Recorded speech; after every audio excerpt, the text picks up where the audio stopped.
2025 թվականն ամփոփում ենք տնտեսական ակտիվության ցուցանիշի 9,1% աճով։ Վիճակագրական կոմիտեն ներկայացրել է նախորդ տարվա մակրոտնտեսական ցուցանիշները։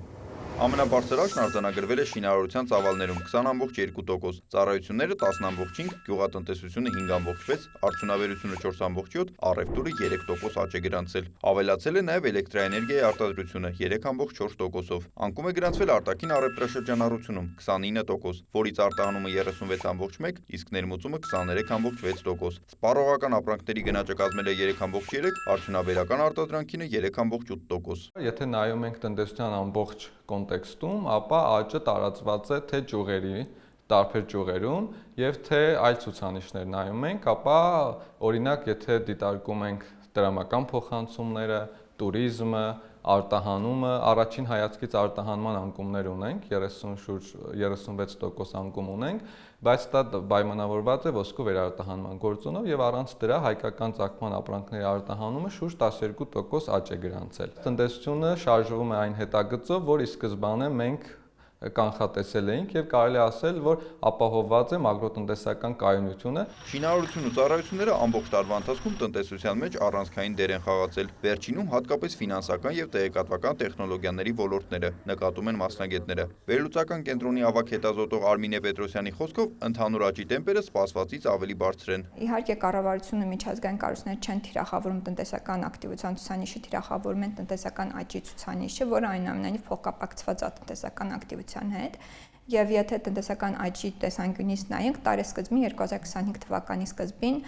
կառավարությունը եւ միջազգային կառույցները ակնկալում էին 5-ից 5,2%-ի շրջակայքում տնտեսական աճ, սակայն տարվա ընթացքում տնտեսական ակտիվության ավելի բարձր տեմպերը ստիպեցին վերանայել այս աճը եւ այսօր արդեն կառավարությունը ակնկալում է, որ 2025 թվականի տնտեսական աճը կկազմի 5,5-ից 6%-ի միջակայքում։ Տարվա արդյունքներով միջին ամսական անվանական աշխատավարձը կազմել է 303,140 դրամ, 5,6%-ով ավելի, քան 2024-ին էր։ Ընդ որում պետական հատվածում միջին աշխատավարձը 239,369 դրամ է եղել, իսկ մասնավորում 327,604 դրամ։ Եվ ինչպես վարձու աշխատողների աճը, նաև աշխատավարձի աճը տարբեր ոլորտներում աճեր են գրանցվել։ Եվ եթե նայում ենք ոլորտներով նույնպես տնտեսական ակտիվության աճեր ունենք, նաև մենք դիտարկում ենք միկրոմակարդակի տվյալներ, որտեղ կարող ենք դիտարկել տարբեր դեցիլներում եկամուտների աճերը եւ այս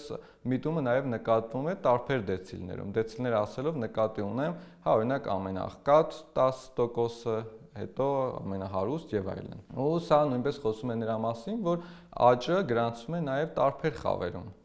Եվ սա թույլ է տալիս ասել, որ ներառականության որոշակի դրսևորումներ կան։ Միայն դեկտեմբերին միջին ամսական անվանական աշխատավարձի չափը հասել է 376,743 դրամի։ Այն, որ միջին անվանական աշխատավարձը աճ է գրանցել, դա իհարկե դրական գործոն է, բայց այս աճը հիմնականում պայմանավորված էր բարձր աշխատավարձ